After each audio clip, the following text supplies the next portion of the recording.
खबर राजधानी लखनऊ से है, जहां 8वां Hemvati Nandan Bahuguna memorial football tournament सफलतापूर्वक संपन्न हुआ, जिसमें फाइनल मुकाबले में टेक्ट्रो फुटबॉल क्लब ने शानदार प्रदर्शन करते हुए लखनऊ फाल्कन फुटबॉल क्लब को 2-0 से हराकर खिताब अपने नाम किया।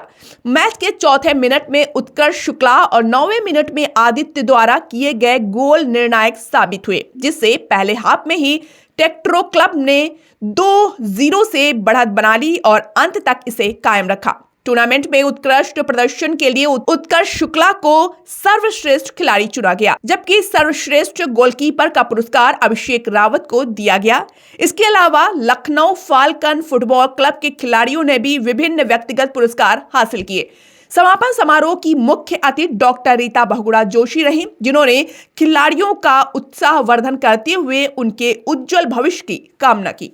टूर्नामेंट का समापन हुआ है, क्या कहना चाहेंगे? जो टीम को क्या कहेंगे, जो रनर अप रही उसको क्या संदेश देना चाहेंगे?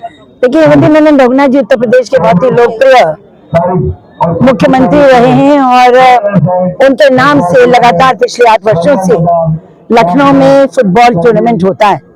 आपने देखा कि कितनी ढेर सारी 1 दर्जन से ज्यादा टीमों ने इसमें भाग लिया और आज उसका फाइनल्स हुआ। बहुत उत्साह के साथ एक खेल खेला गया। वास्तव में अगर देखा जाए तो बहुगुणा जी ने भी, जब वो मुख्यमंत्री थे, तो उन्होंने स्पोर्ट्स को बढ़ाने के लिए कई स्पोर्ट कॉलेजेस की स्थापना की थी।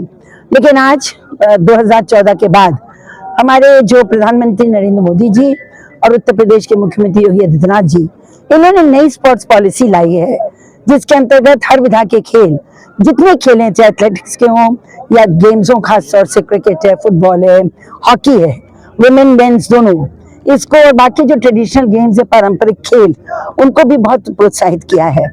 और इसको बहुत मैं कह सकती हूँ फाइनेंशियली, आर्थिक रूप से भी खिलाड़ियों को सक्षम करने के लिए, उनकी ट्रेनिंग के लिए, उनके सुपरविजन के लिए, उनके कोचिंग के लिए बहुत सारी नई जो है वो व्यवस्थाएं की गई हैं।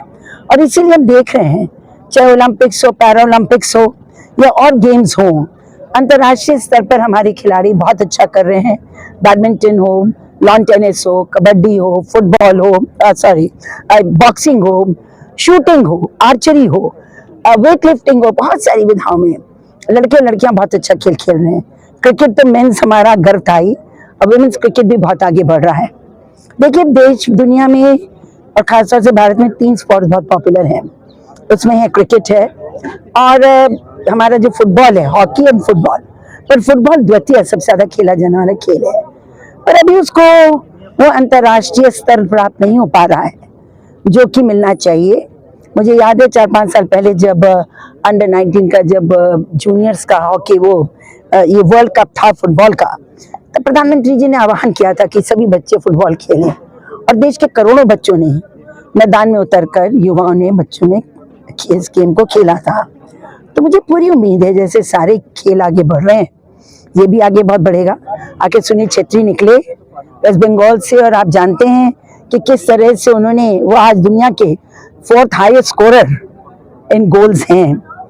तो ये जो हमने आज यहाँ प्रतिभाएं देखी हैं, इन प्रतिभाओं को उत्साहित करने की आवश्यकता है। हमारी उत्तर प्रदेश की सरकार, केंद्र की सरकार इस ओर काफी सक्रिय है। हमारी भी कोशिश होगी कि फीफा में हम लोग ये ऊंचा काम प्राप्त करें।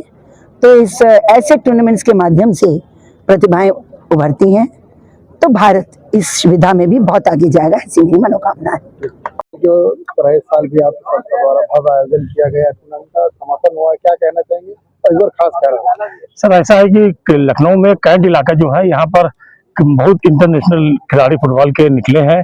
कई लोग तो दिवंगत हो गए, उनके पुत्र, उनके परिवार से भी लोग निकले हैं, तो इसलिए, और मेरे परिवार से भी फुटबॉल के लोग निकले हैं। तो मैं इसी निरंतर से, और बहुगुणा जी का जो हमारा पारिवारिक संबंध है, हमारे रीता बहुगुणा जोशी जी का सहयोग से ये टूर्नामेंट में करा रहा हूँ। 8वां कराया। कोशिश आप लोगों का सहयोग से और दीदी के सहयोग से और अपनी टीम के सहयोग से कोशिश करूंगा कि हमेशा ये टूर्नामेंट चलता रहे। क्या संदेश देना चाहेंगे जो टीमें जीतती हैं और जो रनर अप है, क्या कहना चाहेंगे? बस सर, मेरा तो यही है कि जो हारी है वो आपकी कोशिश करे कि अगली बार वो विनर हो, और जो जीती है उसके लिए तो जीती है ही है। धन्यवाद सर।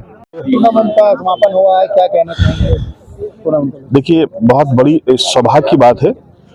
लखनऊ कैंटोनमेंट फुटबॉल के लिए जाना जाता है। अगर मैं बात करूं फुटबॉल प्लेयर्स की, तो लखनऊ कैंटोनमेंट के अंदर मैक्सिमम लोग की सर्विसेज जो है फुटबॉल की बदौलत मिली। और हेमवती नंदन बहुगुणा जी के नाम से जो टूर्नामेंट निरंतर 8 वर्षों से चल रहा है, ये फुटबॉल को बढ़ाने का काम हमेशा कर रहा है। और फुटबॉल एक ऐसा मैनेजमेंट का गेम है कि जिस तरह से लीडर का काम होता है नेतृत्व करना, जैसे कि रीता बहुगुणा जोशी जी जिस तरह से नेतृत्व करती हैं, सबको साथ लेके चलती हैं, फुटबॉल का जो गेम है वो बेसिकली नेतृत्व का गेम है, मैनेजमेंट का गेम है। मतलब इसका कितना अच्छा मैनेजमेंट हम फुटबॉल पे कर सकते हैं, और इससे शारीरिक व्यायाम के साथ साथ मानसिक तौर से भी, और अगर मैं और दृष्टिकोण से भी देखूं तो हर दृष्टिकोण से फुटबॉल एक अपने आप में जो उसको स्थान मिलना चाहिए वो नहीं मिल पा रहा है। उसके पीछे कारण है कि इस तरह के जो टूर्नामेंट्स जो होने चाहिए वो नहीं हो पा रहे हैं। और मैं रीता जी को बहुत बहुत धन्यवाद देता हूं कि उन्होंने कैंट में इस टूर्नामेंट को कराने का निर्णय लिया। इसके लिए मैं उनको बहुत बहुत साधुवाद देता हूं, बहुत बहुत आभार व्यक्त करता हूं।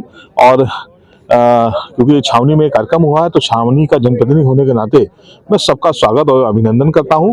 मैंने आज देखा ग्राउंड के ऊपर एक से एक पुराने जो फुटबॉल के प्लेयर्स हैं जिन्होंने नेशनल खेला, इंटरनेशनल खेला, जैसे प्रेमलाल बनोला जी हैं।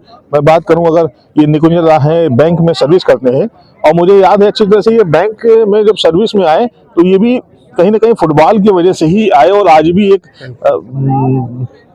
फुटबॉल के प्रति जहां पर भी फुटबॉल होता है ये अपनी बैंक की ड्यूटी करके उसके बाद में आज ये ग्राउंड के ऊपर है। तो आप समझिए कि फुटबॉल का कितना इनके प्रति प्रेम है।